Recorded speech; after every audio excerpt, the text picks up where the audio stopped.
We're going to cover now editing and creating email templates, and what I'd like you to do to start this is click on the My Record. You want to always start your editing of an email template or creation of a new email template from your My Record, simply so that if you accidentally send it before it's halfway finished, you're not sending it to a client. So from clicking on the My Record, go to Letters. Now there are several folders here, and each of them has a different use. Emails to attendee templates are the templates that can be used within a task that emails the meeting to everybody that is set up to receive it for that particular task. Library email templates are the cover letters for any items you put in your library that you want to be able to send out to clients, such as PDFs of products. And if the information is not in your email library templates, then you won't be able to send that cover letter. Private templates are strictly that, anything that only you get to use. We can't see them, so any problems you have with them, they would have to be pulled out of the system and put back up where everybody can see them. Quotes and proposal templates are where you can build a quote for using with your sales opportunities to be able to email back out a quote. The last one, emails and letter templates, are where you put all your emails and all your cover letters, all of your Word documents that you use with any client. And we're going to open this up. You'll see that there's several in here. Two of the items I'd like you to see are campaigns and Sales Nexus template library. Those have copies of templates you can use that we have in your system for you. Feel free to go in and look at them. You'll see that you've got several kinds of choices, newsletter, event information, so that from there you can kind of build what you want out of the system. They are just samples.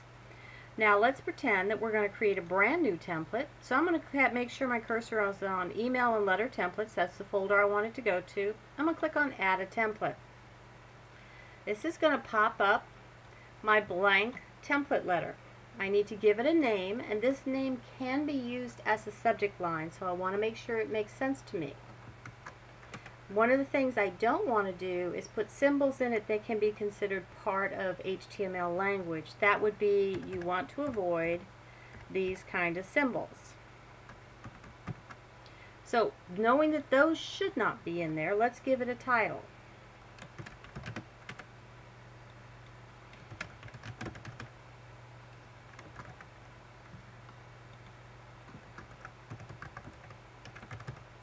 Now you're going to pick your mailing list. Everybody's system comes up with one mailing list. That's default. Every new contact added to your database will automatically be a member for default. Any other mailing list that you create, you must maintain. That means you have to add people to it. You have to make sure that everybody is subscribed to the one you want them to get. However, if everybody is just going to default, then they will automatically get that email template unless they've opted out. So my recommendation is to start everything at default, and then as you grow with your comfort in the system, grow with your mailing lists.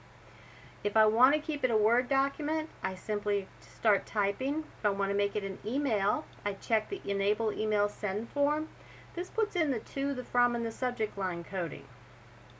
So now if I come into the body and I want to start it with a picture or my image of my company logo, I click on the Insert Edit Image. This is going to allow you to find the ones that you already have in the system, or allows you to upload, browse onto your hard drive and upload the one in the other system. So we're going to upload this. Now it's going to pop up a box that says I don't have an image description on that. That image description is what will it say if images are not allowed in an email.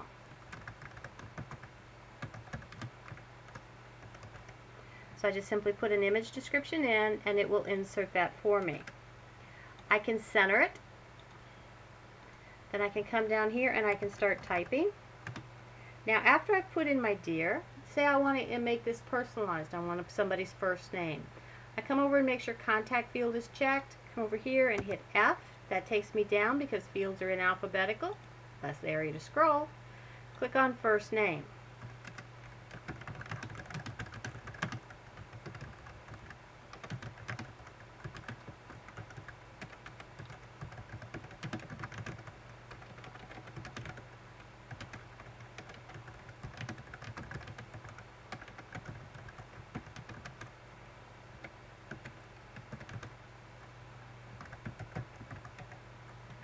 Now I can type my text. I have the ability to format it in multiple ways simply by changing any of the fonts, the font size. I can make it any way I need to. I can come in and put a link in here.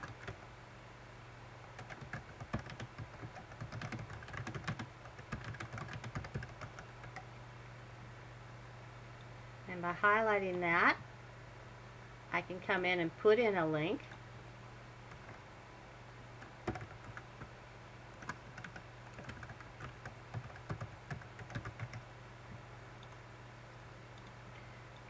So now that allows me, once I have my link in there, I can continue writing my letter.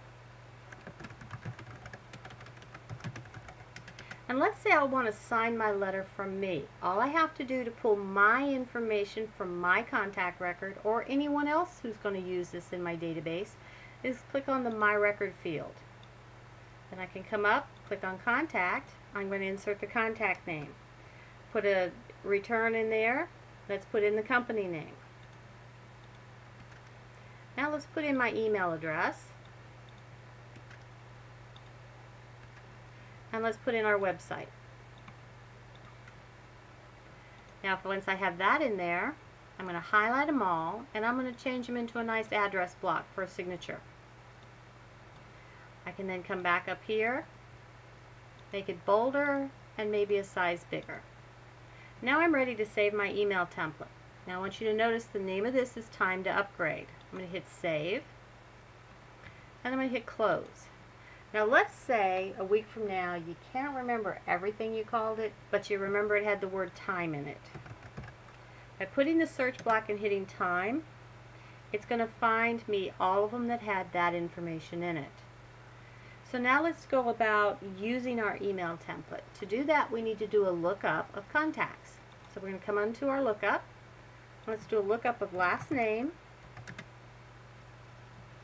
Go into the very first one.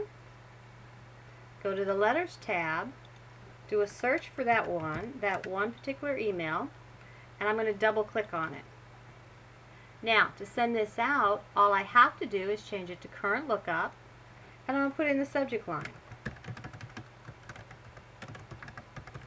Now, one of the things I would like you to notice is you have a CC and a blind CC here. And I'd like you to not blind CC or not CC anybody if you're sending this to a lookup.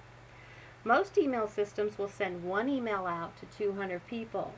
SalesNexus will send 200 separate emails out. So if you blind CC the boss to let him know you sent it, he's going to get 200 emails. Not going to be a happy camper. So you want to make sure you don't CC or blind CC on any information like that. Now if you're in our complete package, you'll also have across the bottom tracking options. Tracking allows you to see when they received it, when they opened it, and when they clicked on your link in it. Once those are checked, you can simply click Send Message. The other thing you can do is you can add additional text.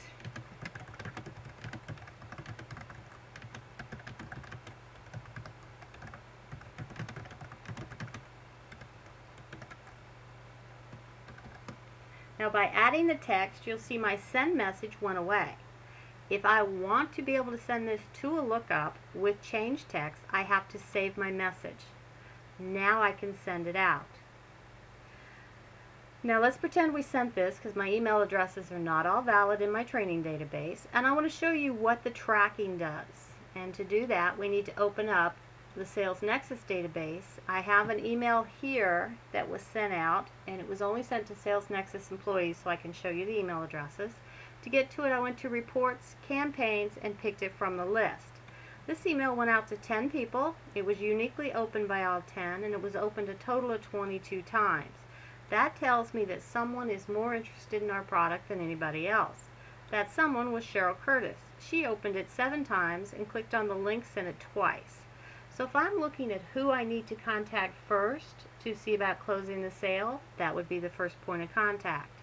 Up here, Lance and Thomas, probably my last point of contact. They didn't even click on the link. So that allows me to see my campaign reports because I turned on my email tracking and my email capture information. Now let's say I wanted to do the same thing, except I want to schedule a campaign. I do the same thing for my lookup, find my people, click on my first one, and click schedule a campaign. This is again going to give me the ability to do my current lookup, pick my campaign, and now I can turn my tracking on at this point. A different feature from a regular email blast, which goes out immediately, you can see these are scheduled to go in on different days. I can also change who they go out over.